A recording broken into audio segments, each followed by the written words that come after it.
Well, of course, this is a military plane that's usually used to spy on the enemy on the ground in places like Afghanistan, and it's been used in Libya. But tonight, it is a very different mission.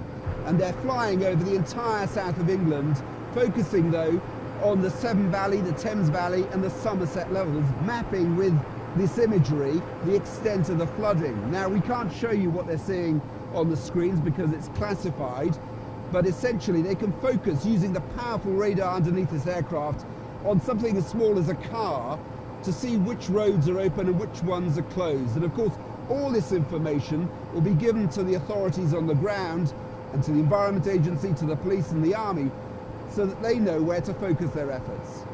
What we're doing is we've got information from the Environment Agency with their satellite imagery and their overlays of their floods, their red areas, their warning areas and their ambers.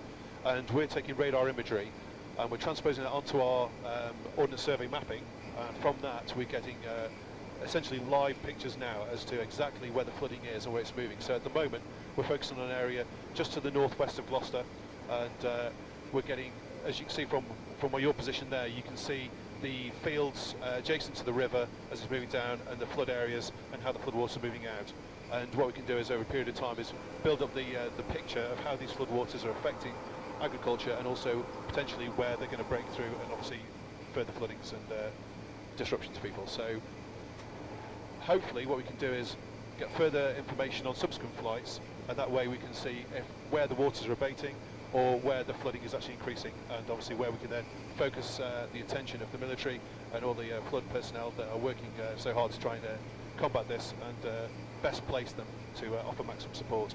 How does this work? I mean, we're flying at night, it's dark out there.